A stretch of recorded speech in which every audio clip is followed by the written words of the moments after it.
Blackwood Bride. Chapter 1. The Invitation. Ilara Finch had always been adept at being overlooked. It was a skill, not a failing. In a world that prized a tinkling laugh and a perfectly executed curtsy, a quiet demeanour and an observant eye were far more useful weapons. Her father, a country vicar with a library of 3,000 books and an income that barely stretched to keep them in tea and tallow, had taught her that. "Watch, Ilara," he would say, peering at her over his spectacles. "People will always tell you who they are, if you only have the patience to listen." So when the magnificent, cream-coloured invitation arrived, embossed with the ducal crest of the House of Ashworth, her first instinct was not to squeal with delight. It was to watch. Her stepmother Beatrice did the squealing for both of them. "Ilara! Good heavens, child, look!" Beatrice clutched the thick vellum to her bosom as if it were a lost lover. Her eyes, sharp and acquisitive, scanned the elaborate script. "An invitation to Blackwood Castle, for a fortnight's house party. The Duke of Ashworth is to select a bride. Oh, this is beyond anything I could have hoped for." Ilara's two half-sisters, Lily and Rose, flocked to their mother's side like gaudy, perfumed birds. Lily, the eldest at 19, immediately began planning her wardrobe. "My jonquil silk, do you think, Mama? Or the peach with the lace bertha?" Rose, the younger and more petulant, pouted. "But it says 8 ladies are invited. Surely they cannot all be from the gentry. I will not be made to socialise with Sight's daughters."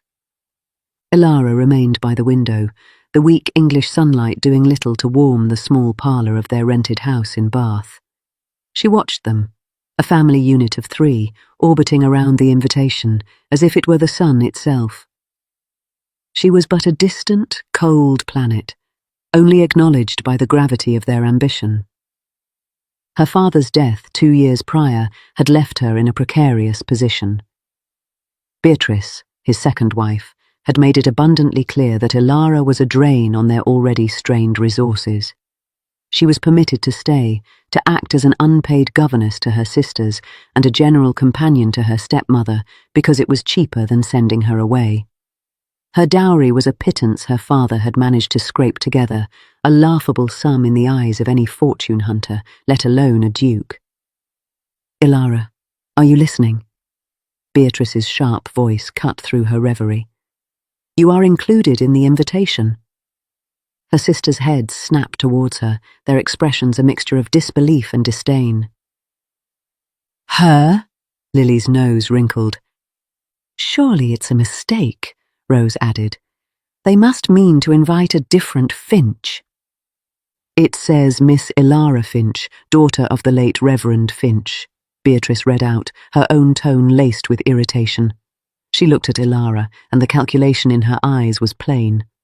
Ilara was a plain, quiet girl with no prospects, but she was also, technically, a marriageable lady, and her presence would not detract from her own daughter's brilliance.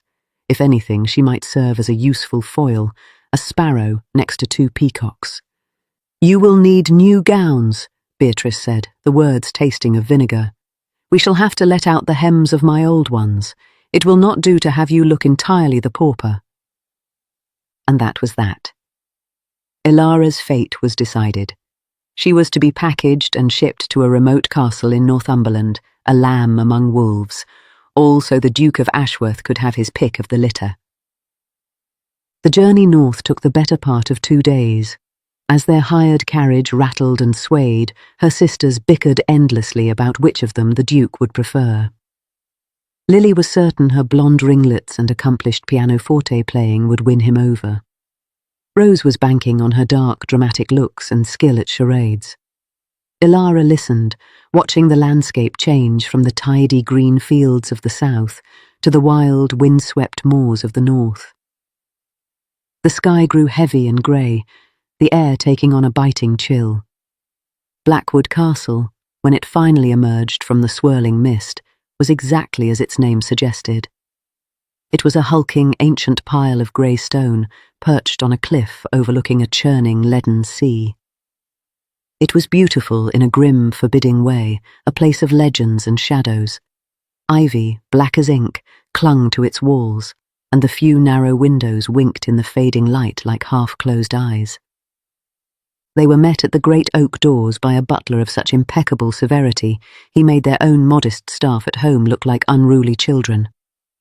He led them into a cavernous great hall, where a fire roared in a fireplace large enough to roast an ox. The other guests had already arrived.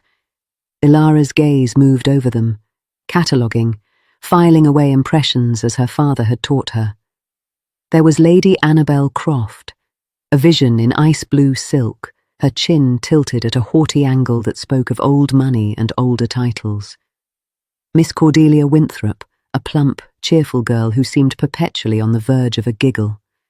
The Honourable Frederica Ashby, a severe-looking woman in her late 20s, who watched everyone with a cool, assessing gaze that Ilara immediately recognised as a kindred spirit, though perhaps with less warmth. Miss Prudence Whitmore, the daughter of a wealthy industrialist, whose gown was a little too new, a little too bright, her nerves palpable in the way she twisted her gloves, and Miss Beatrice Grantham, a shy, mousy girl who seemed terrified of her own shadow.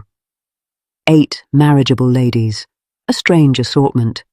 A duke, it seemed, was willing to cast a wide net.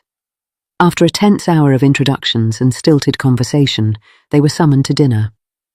The dining room was a masterpiece of Gothic grandeur, with a vaulted ceiling and portraits of dour-faced ancestors staring down at them. They stood behind their chairs, waiting. The anticipation was a living thing in the room, a silent hum of ambition and anxiety. Then the door at the far end opened, and the Duke of Ashworth entered. He was younger than Ilara had expected, perhaps 30. Tall and broad-shouldered, he had the kind of face that belonged on a Roman coin, strong jaw, straight nose, dark hair that curled slightly at his collar. He was handsome, undeniably so, but there was a weariness in his dark eyes, a slight downturn to his mouth that spoke of a man who had seen enough of the world to find it wanting. He moved with the unconscious grace of privilege, but his gaze swept over them with a detached, almost clinical curiosity. They were not women, they were applicants. Following a step behind him, a shadow to his light, was another man. And this is where Ilara's gaze and her instinct to watch truly snagged. He was lean where the Duke was broad, his hair a lighter brown, severely cut. He was dressed in the plainest, most impeccable black, the uniform of a superior servant. But it was his face that was impossible to look away from. A livid scar, puckered and white, ran from his left temple across his cheekbone and disappeared into his stiff white collar. It pulled at the corner of his eye, giving him a permanently sceptical, almost pained expression. While the Duke looked at them as a collective, this man's eyes, a sharp, intelligent grey, moved over them individually, cataloguing, assessing. He saw Lily's practised smile and registered its falseness.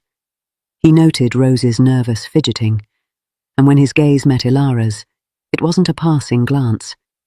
He held it for a fraction of a second, and she had the distinct, unnerving feeling that he saw her. Not the dowdy, overlooked companion, but the watcher behind the eyes. She quickly looked away. The Duke, whose name was Alistair, bid them welcome in a voice that was deep and resonant, but utterly devoid of warmth. "This is a practical matter," he said after they were seated. "I require a duchess. I am told a house party is the most efficient way to assess potential candidates. My secretary, Mr. Thorne, will see to your comfort and answer any questions regarding the schedule." He gestured dismissively towards the scarred man. "I trust you will all find the castle agreeable." And that was it. His opening address. No charm, no flirtation, just the cold, hard facts of the transaction. Ilara saw a flicker of disappointment cross Cordelia Winthrop's face.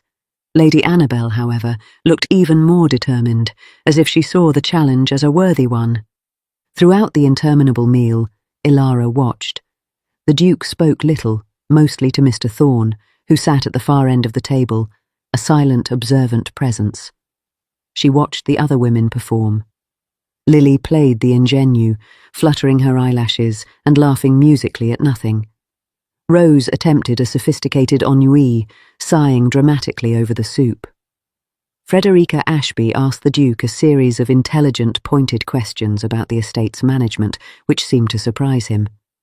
Prudence Whitmore was so nervous she knocked over a glass of wine. Ilara said little. She was there to observe, not to compete.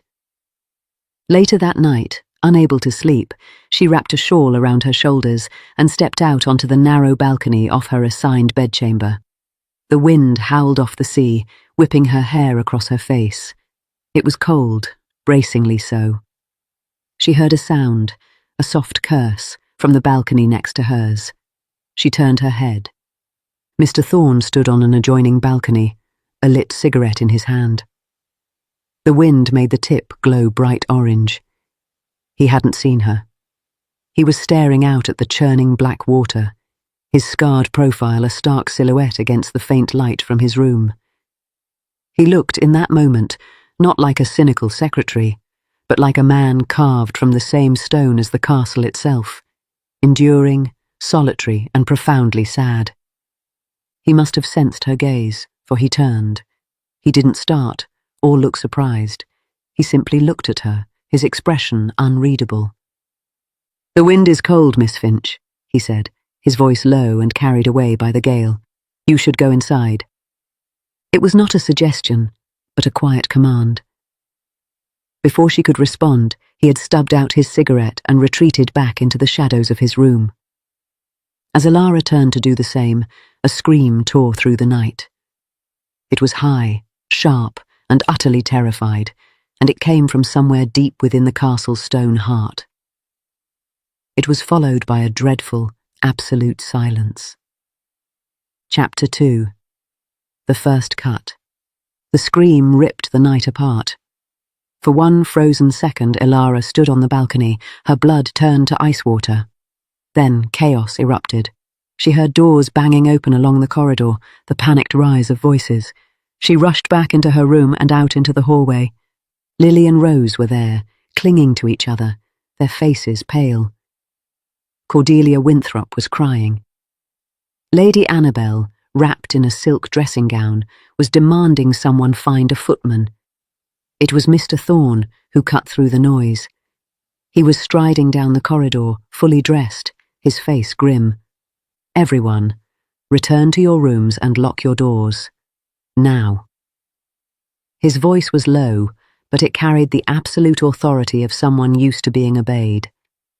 He disappeared around a corner towards the east wing, where the scream had originated. Ilara did not return to her room. Instead, she pulled her shawl tighter and, keeping to the shadows, followed. She found him in a small, elegant sitting room. The door was ajar. She peered through the gap. The room was lit by a single dying fire, and there, sprawled on the rug before the hearth, was a woman. It took Ilara's mind a terrible moment to register who it was. Miss Prudence Whitmore, the shy, nervous industrialist's daughter. Her eyes were wide open, staring at nothing. A dark, spreading stain marred the front of her expensive too-new gown. Mr. Thorne knelt beside her, his fingers at her neck, searching for a pulse that Ilara knew, with a sickening certainty, he would not find. He looked up, his grey eyes meeting hers through the gap in the door. There was no surprise in them this time. "Miss Finch," he said, his voice quiet, "I told you to lock your door." Ilara pushed the door open and stepped inside, her legs trembling. "I don't always do what I'm told," she whispered, her gaze fixed on the poor, still form on the floor. He stood up, his expression hardening. A dangerous habit. He looked down at Prudence. She's been stabbed, a single precise blow. The Duke appeared in the doorway behind Ilara, his face ashen. "Thorne, what in God's name?" He saw the body and stopped short, a look of profound shock replacing his usual weariness. "Who is that?" "Miss Whitmore, Your Grace," Thorne said. "I'm afraid she's dead." The next hour was a blur of hushed commands, white-faced servants, and the dreadful muffled sobs of the other ladies as the news was broken to them. The local constable was sent for, but Blackwood was hours from the nearest town. They were, in effect, isolated with a killer. Thorne, Ilara noticed, did not simply wait. He quietly examined the room, careful not to disturb anything. He noted the cold tea on the small table, the book that had fallen from Prudence's hand, the way the curtains were slightly parted. He was not a secretary, she realized. He was something more. He moved like a man accustomed to violence, to investigation. Later, as a pale, shaky dawn broke over the sea, they were all gathered in the great hall. The 8 ladies were now 7. The servants, directed by a grim-faced butler, stood along the walls. The Duke stood before the fireplace, looking utterly out of his depth. "This is a terrible tragedy," he began, his voice faltering. "The constable will be here by midday. Until then, I must ask you all to remain in the castle." A wave of frightened murmurs rippled through the group. Lady Annabel stepped forward, her composure restored. "Remain? With a murderer in our midst? Your Grace, surely you cannot expect us to stay." "I expect you to have some sense, my lady," a new voice cut in. It was Mr. Thorne, who had been standing quietly at the back. He moved to the centre of the room, and Ilara saw how the other women flinched from his scarred visage. "The constable will want to speak with everyone. Leaving now would be ill-advised." "And who are you to tell us what is advised?" sneered the Honourable Frederica Ashby. "You are a secretary." "I am also, Miss Ashby, a former investigator for the Crown," Thorne replied, his voice level.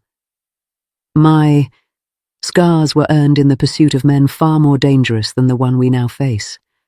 So, for the duration of this crisis, I am the closest thing you have to protection." A shocked silence fell over the room. The Duke looked at his secretary with a mixture of surprise and relief. The women's fear was now tinged with a new wariness. Ilara watched Thorne, and she saw that he was watching her. Later that morning, she found him in the library. He was standing by the window, looking out at the grey sea. He didn't turn when she entered. "You don't believe it was a random act of violence," Ilara said. He turned, his eyebrow arching over his scarred eye. "A random act in a locked castle on the first night of a highly selective house party? No, Miss Finch, I do not. Someone wanted to stop the selection, or someone wanted to hurt the Duke. Or someone simply wanted to kill Prudence Whitmore."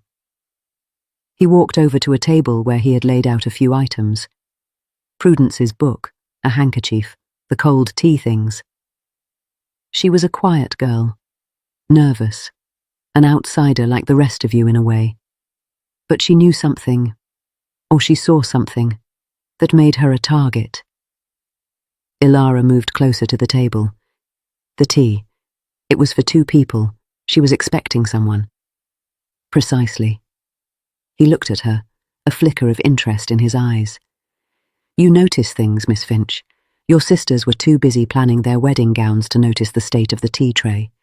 Lady Annabel was too busy demanding her rights.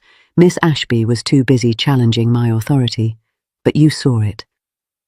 "My father taught me to watch," Ilara said quietly. "A wise man." He picked up the book. It was a volume of poetry. "Do you know what she said to me at dinner last night?" Ilara shook her head. "Nothing. She didn't speak a word to me, but she looked at the Duke several times, and each time she looked away quickly, as if she were frightened of him." He set the book down.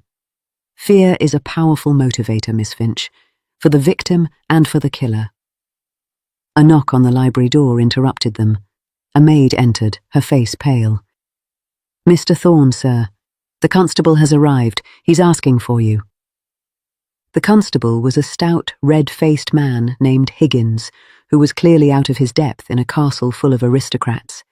He blustered and fumed, asking useless questions and getting flustered by Lady Annabel's haughty disdain. Thorne stood back and let him, only interjecting quietly to guide the questioning. Ilara watched the other women as they were interviewed one by one. Lily was tearful and dramatic, playing the part of the delicate flower. Rose was sullen and scared. Frederica Ashby was icily logical, providing a detailed account of her whereabouts, reading in her room, alone. Cordelia Winthrop could barely speak through her sobs. Beatrice Grantham, the shy one, simply shook her head and whispered that she had heard nothing.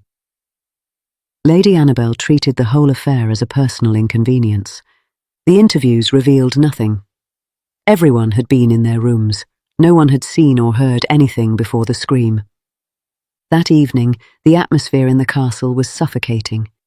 They dined in near silence, the clinking of cutlery the only sound. The Duke looked pale and distracted.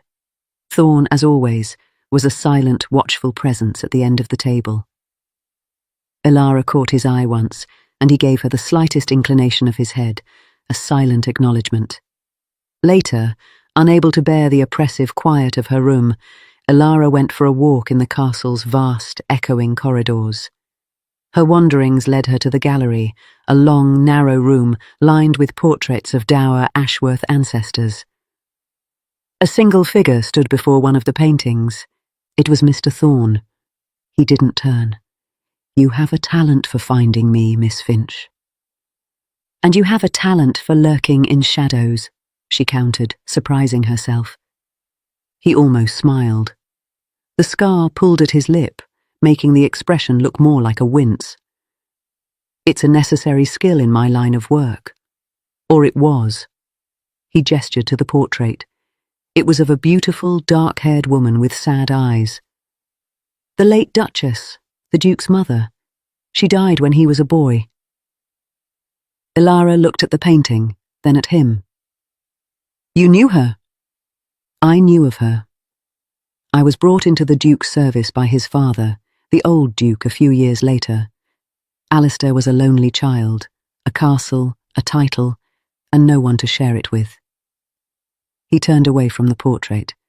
"He is not a bad man, Miss Finch, just a remote one. This selection, it was my idea. A pragmatic solution to a pragmatic problem. He needs an heir. The title needs continuity. I thought a house party would be a controlled, efficient way to find a suitable match. I didn't anticipate this." "You blame yourself." He looked at her, his grey eyes direct. "I blame the person who held the knife. But I was responsible for the security of this house. I failed in that duty." They stood in silence for a moment, two unlikely allies in a gallery of ghosts. "Do you have any suspects?" Ilara asked. He let out a short, humourless laugh. 7 women, a dozen servants, and the Duke himself. Motives are harder to find. Lady Annabel wants the title and the wealth. Your sisters want the status. Miss Ashby, she's a puzzle. She's too intelligent for this farce. Miss Winthrop is too innocent. Miss Grantham is too frightened. One of them is a very good actress." He looked at her. "And then there is you." Ilara's heart stumbled. "Me." "You watch. You think. You don't simper or scheme. You are the most dangerous kind of person in a situation like this, Miss Finch, the one who pays attention." He took a step closer, and she could see the texture of the scar, the way the skin was pulled tight. "The killer knows that too. Be careful." The next morning, the second scream came. Chapter 3. The Gathering Storm. It was Lily. Ilara found her in the conservatory, a beautiful glass structure filled with exotic plants that seemed to mock the grim Northumbrian weather outside. She lay among the ferns, her jonquil silk gown now a ruin of dirt and blood. Her blonde ringlets were spread around her head like a halo. Her eyes, which had always held a calculating gleam, were empty. For a moment, The world stopped. This was not a nervous stranger. This was Lily, vain, silly, superficial Lily, who had borrowed her ribbons without asking, and who Ilara had, in her most secret heart, often resented. But she was her sister, her father's daughter, and she was dead. Ilara didn't remember screaming. She remembered Mr. Thorne's hands on her shoulders, steering her away, his voice a low, urgent murmur in her ear. She remembered the shocked, white faces of the others as they gathered at the conservatory door. She remembered Rose's high, keening wail as she saw her sister. This time, there was no pretense of a random act. This was a message. The selection was not just interrupted, it was being systematically dismantled. Constable Higgins, who had been preparing to leave, was now trapped with the rest of them. His bluster was gone, replaced by a furtive, frightened look.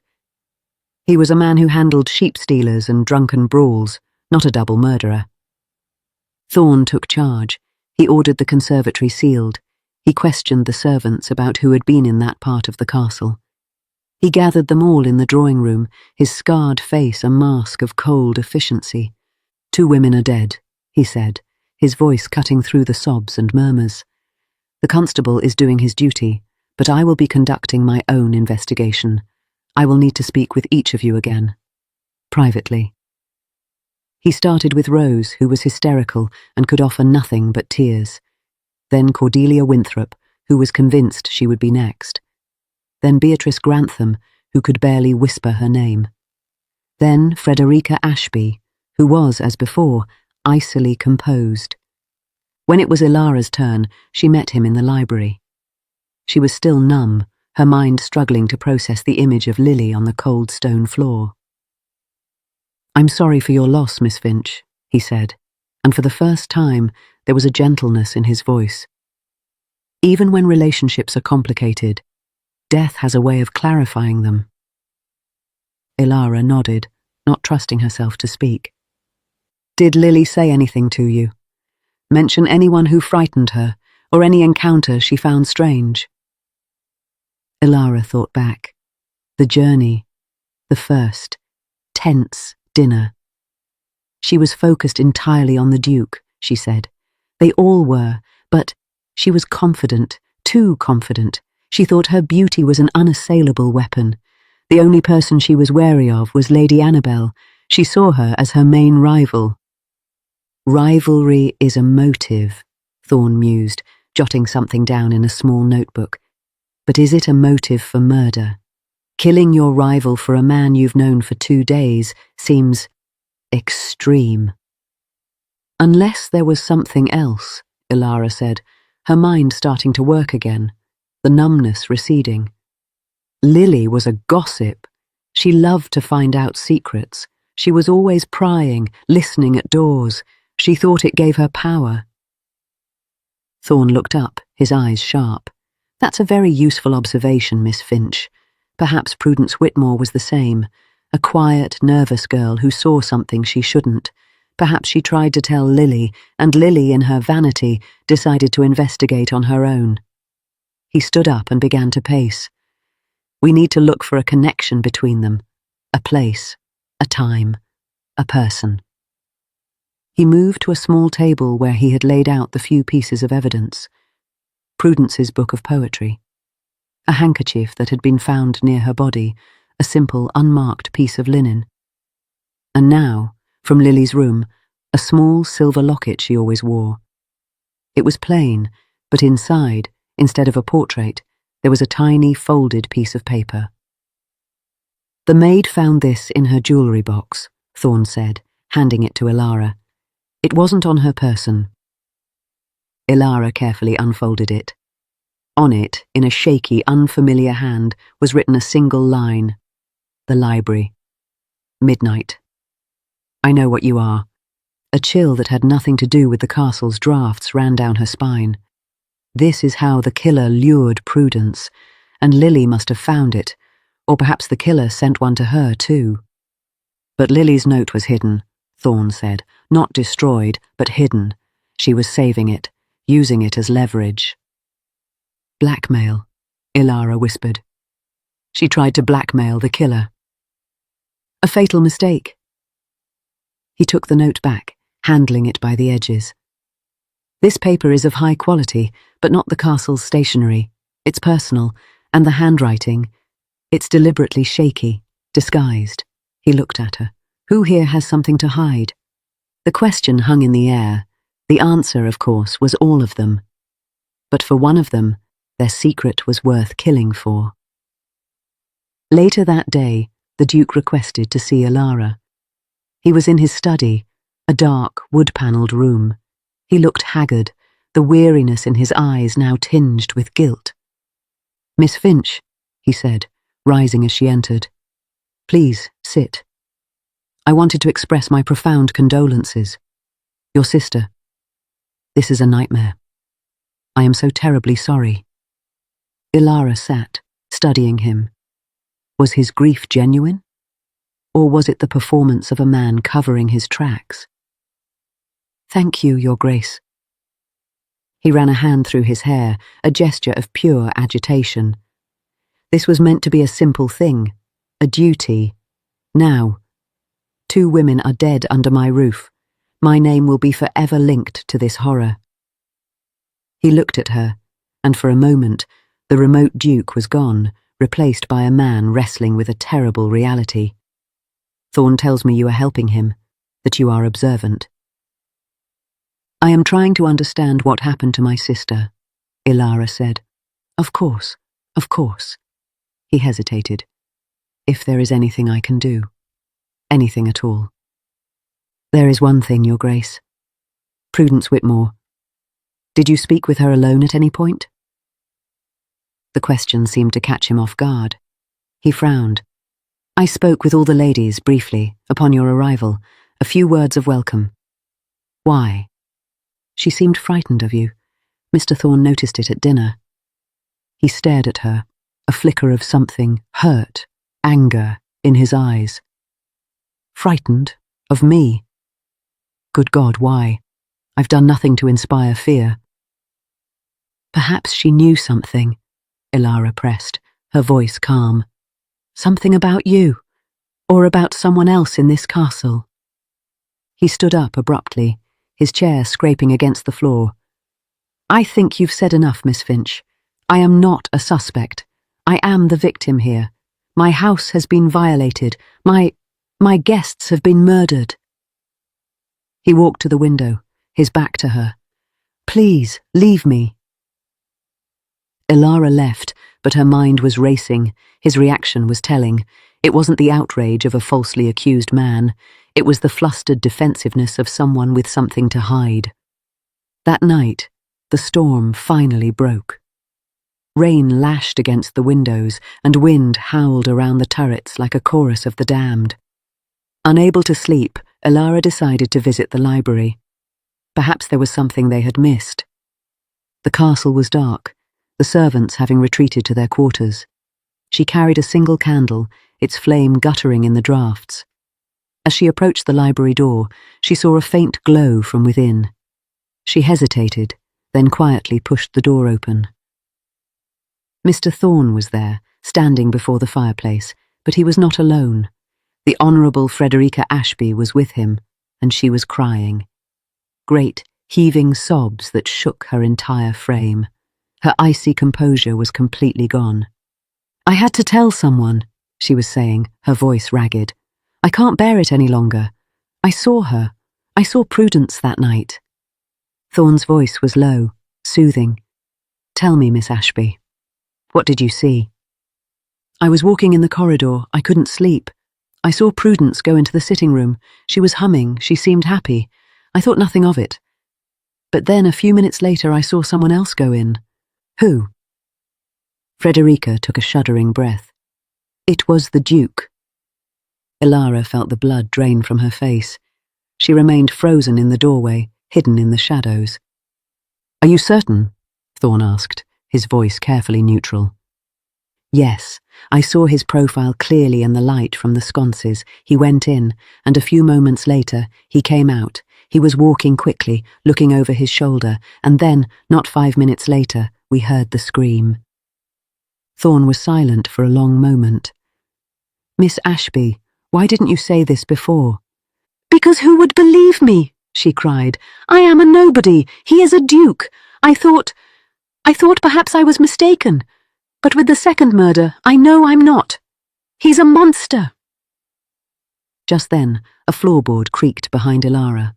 She spun around. The Duke himself stood there, his face a mask of shock and fury. He had heard everything.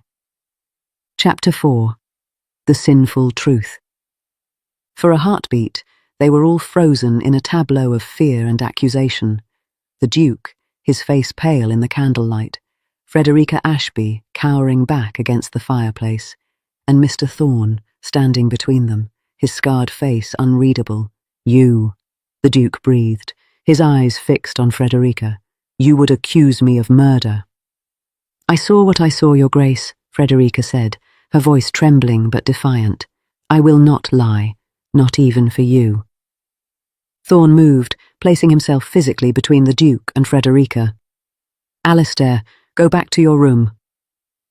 The Duke stared at his secretary, a look of profound betrayal on his face. "You believe her? You, of all people, would believe this lie."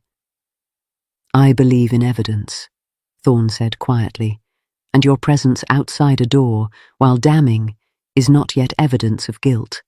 Go to your room. We will speak in the morning." For a long, terrible moment, the Duke looked as if he might argue. Then the fight seemed to drain out of him. He turned and walked away, his footsteps echoing down the stone corridor. Frederica let out a sob of relief. Thorne guided her to a chair. "You did the right thing, Miss Ashby." Ilara stepped fully into the light of the library. They both looked at her. Thorne's expression was unsurprised. Frederica just looked exhausted. "He was there," Ilara said, her voice quiet. "He could have done it." "He could have," Thorne agreed, "but so could Miss Ashby, or any of you. Seeing someone enter a room is not the same as seeing them commit a murder." He looked at Frederica. "Did you see anyone else? Did you see him leave the sitting room after the scream?" She shook her head miserably. "No, I ran back to my room when I heard the scream. I was terrified." Thorne nodded. He turned to Ilara. "We need to find the weapon. It wasn't at either scene. The killer took it. It's our best piece of evidence." The next morning, the castle was a tinderbox. The servants whispered. The remaining ladies, Rose, Cordelia, Beatrice, and Lady Annabel, looked at each other with open suspicion. The Duke remained in his rooms, sending word that he was unwell. Constable Higgins, upon being told of Frederica's accusation, puffed up with a sense of his own importance. He demanded an audience with the Duke. Thorne, after a quiet word with him, managed to convince him to wait until he had conducted a more thorough search of the castle. "The constable is a fool," Thorne said to Ilara as they stood in the great hall, watching the rain stream down the windows. "He'll arrest the Duke on the word of one witness, and the real killer will walk free." "You don't think it's him?" He looked at her, his grey eyes thoughtful. "I've known Alistair Ashworth for 15 years. He is proud, remote, and often careless with the feelings of others. But he is not a killer. He doesn't have the stomach for it. If he were to murder someone, it would be with a cold, distant cruelty, not a knife in a sitting room." "Then who?" "That's what we have to find out. And I think the answer lies with Prudence Whitmore. She was the first. The key." They decided to search Prudence's room again, more thoroughly. The maid had packed her things, ready to be sent back to her grieving family. But they were still there. In a small writing desk, tucked into a secret compartment, they found a bundle of letters. They were love letters. Passionate, desperate love letters. And they were signed with a single initial. A. "A," Ilara breathed. "Alistair." Thorne read one, his expression growing grimmer with each line. "These are not from the Duke. The handwriting is wrong. It's too Florid, too emotional. The Duke writes like a man filling out a ledger. He looked at her. Who else? They ran through the names. Lady Annabel. No. Frederica Ashby. No. Alistair. No. Beatrice Grantham. No. Cordelia Winthrop. No. The servants. A footman named Albert, a groom named Andrew. But how would Prudence Whitmore, a guest, be exchanging love letters with a servant on the first night? Then it hit Ilara. A chill, deeper than any the storm could bring, settled in her bones. The letters are old, she said, looking at the faded ink, the creased paper. These weren't written here. She brought them with her. She knew him before she came. Thorne's eyes widened. He looked at the letters, then at her. She came here for him. The selection was her chance to be near him again. But he's here, in the castle, pretending to be something he's not. They looked at each other, the same terrible realization dawning. The killer wasn't one of the guests. It wasn't the Duke. It was someone who had access to everyone, who knew the castle's secrets, who could move about unnoticed. It was someone who was always there, in the background, watching. Ilara's mind raced back through every interaction, every glance, every word. The way he had been at both murder scenes before anyone else. The way he had steered the investigation, planting suspicions, controlling the narrative. The way he had isolated her, drawn her in, made her trust him. "Thorne," she whispered. "Your first name. What is it?" He stared at her, his scarred face going pale. For a long moment he said nothing. Then very quietly, he spoke. Alexander. Alexander A. The letters were his. Ilara took an involuntary step back, her heart pounding against her ribs. You knew her, Prudence, you knew her before. Thorne, Alexander, let out a long, slow breath. He didn't deny it. He didn't move. He simply stood there, looking at her with those grey eyes that had seemed so trustworthy, so allied with her own cause. "Yes," he said quietly. "I knew her." The confession hung in the air between them, heavy as the storm clouds outside. "Were you going to kill me too?" Ilara asked, her voice surprisingly steady.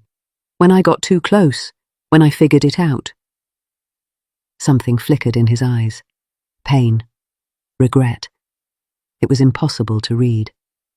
"Prudence and I—" He stopped, running a hand over his scarred face. "We met 3 years ago in London. I was still with the Crown then. She was everything I never thought I could have. Bright, kind, beautiful.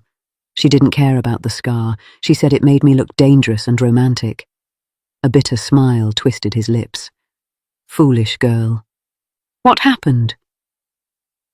Her father found out. A wealthy industrialist, dreaming of a title for his daughter.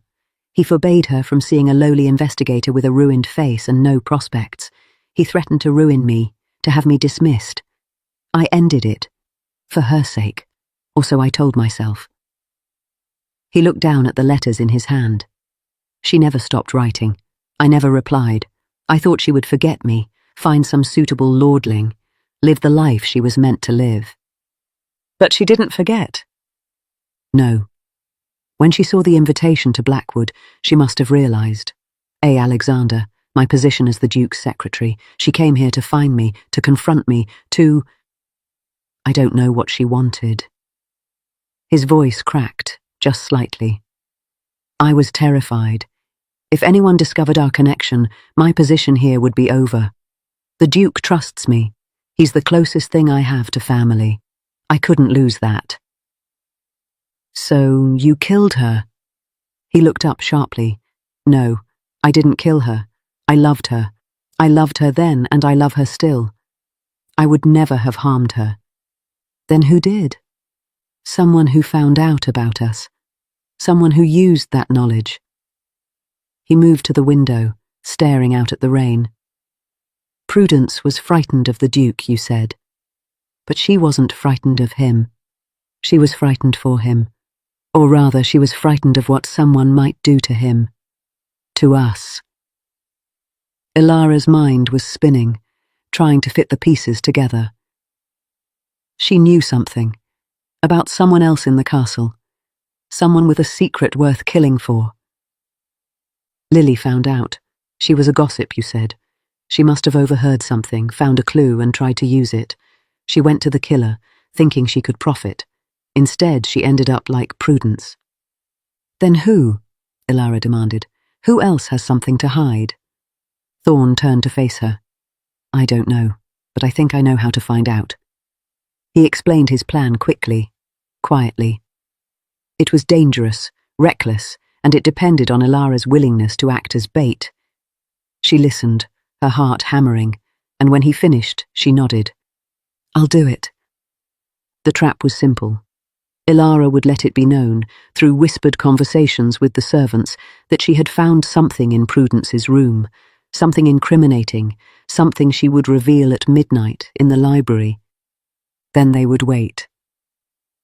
That night, Ilara sat alone in the library, a single candle burning beside her. The storm had finally passed, leaving behind an eerie silence. She held a book in her hands, but she wasn't reading. She was listening. The clock on the mantel ticked slowly toward midnight. 10 minutes. 5. 1. The door opened. Ilara looked up, expecting to see Thorne, or perhaps the Duke, or one of the remaining ladies. Instead, she saw a figure she had never once suspected. A figure so quiet, so mousy, so utterly unremarkable that she had faded into the background from the very first moment. Beatrice Grantham. The shy, terrified girl who could barely whisper her own name stood in the doorway, and there was nothing shy or terrified about her now. Her eyes were cold, calculating, and in her hand she held a slender knife that glinted in the candlelight. You, Ilara breathed. Me, Beatrice agreed, stepping into the room. She closed the door behind her with a soft click. I thought you were the smart one, Miss Finch. I thought you would be a problem, but I didn't think you were this stupid. You killed Prudence, and Lily. Prudence was a fool. She came here chasing a ghost, a lover who had discarded her years ago. She found me in the corridor that first night, crying about her lost love. She told me everything. About Alexander Thorne. About the letters. About how she was going to confront him, win him back. Beatrice smiled, and it was a terrible thing to see. I couldn't allow that. You see, I've been watching Alexander Thorne for a long time. I know what he is. I know what he's worth. And I wasn't about to let some sentimental chit ruin everything. Ilara's mind reeled. You wanted him? Thorne? Not him, you fool. His connection to the Duke. A man like Thorne, scarred and common, has no future. But a man like Thorne, with the Duke's trust and gratitude, can be useful. I had plans for him. Plans that required him to be alone, unattached, desperate for comfort. She took another step closer, the knife steady in her hand. Prudence was a complication. Lily was a nuisance who thought she could blackmail me. And now you're just another loose end. Thorne knows, Ilara said, her voice steady despite the fear coursing through her. He knows everything. He's waiting outside. Beatrice laughed, a soft, chilling sound. No, he's not. I made sure of that. A little note, supposedly from you, asking him to meet you in the conservatory. He's probably searching for you there right now. By the time he realizes the deception, it will be too late. Ilara's heart sank. The trap had been sprung, but on the wrong prey. She was alone with a killer, and no one was coming to save her. You're very clever, Miss Finch. I'll give you that. But cleverness isn't enough. Beatrice raised the knife. Goodbye. Time seemed to slow. Ilara saw the blade arcing toward her, saw the cold triumph in Beatrice's eyes. And then, in the split second before the knife could find its mark, the library door crashed open.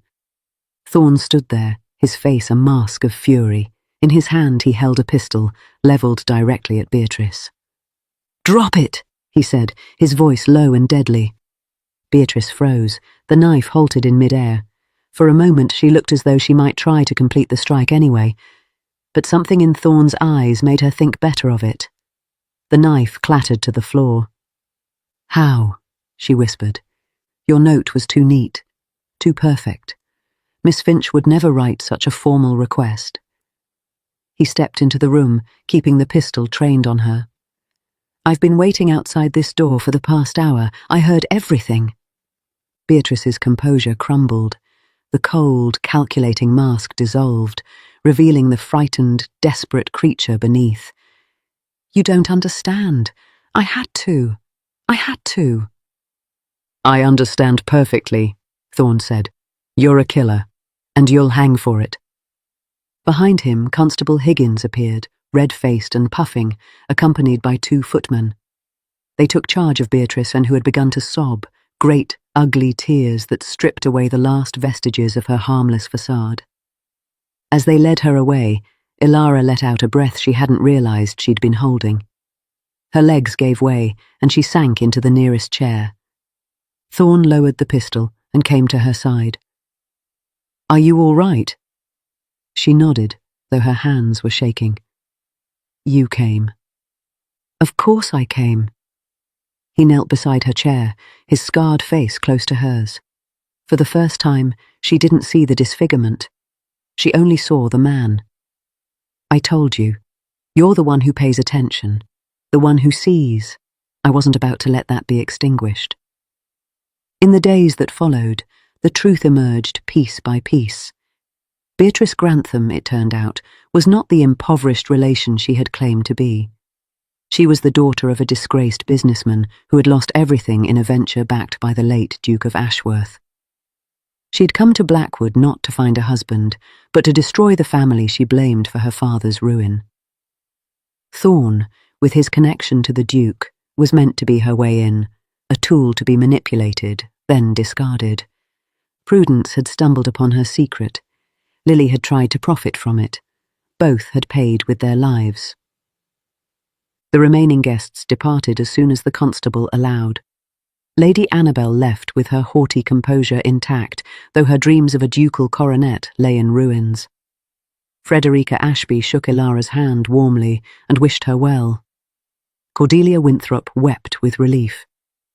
Rose, still numb from Lily's death, clung to Ilara as their carriage was prepared, for once treating her not as a poor relation, but as a sister. Ilara did not leave with them.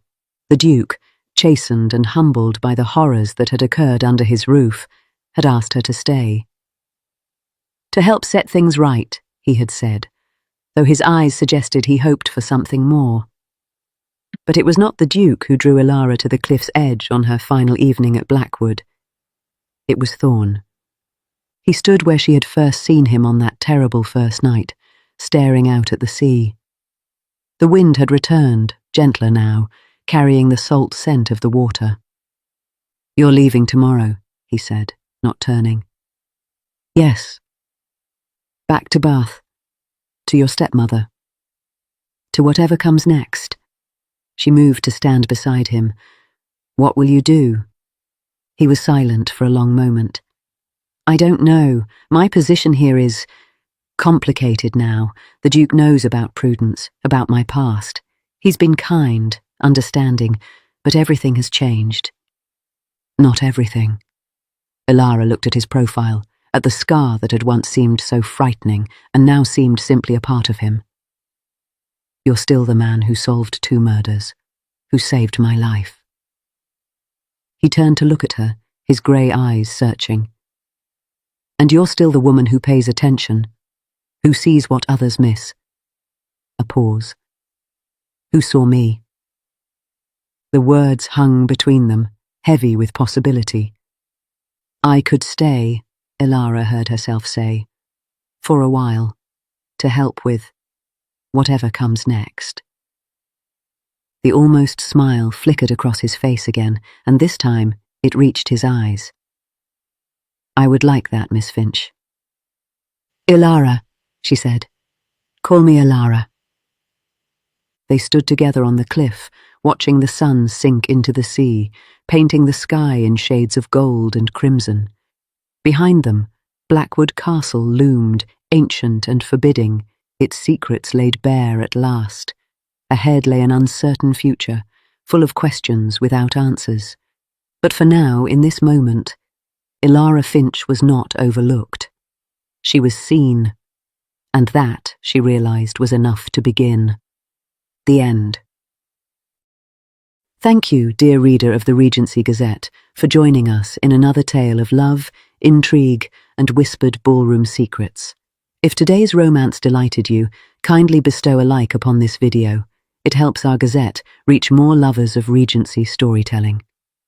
For weekly journeys into dukes, debutantes, scandals, and slow-burning devotion, please subscribe to the Gazette and tap the little bell so you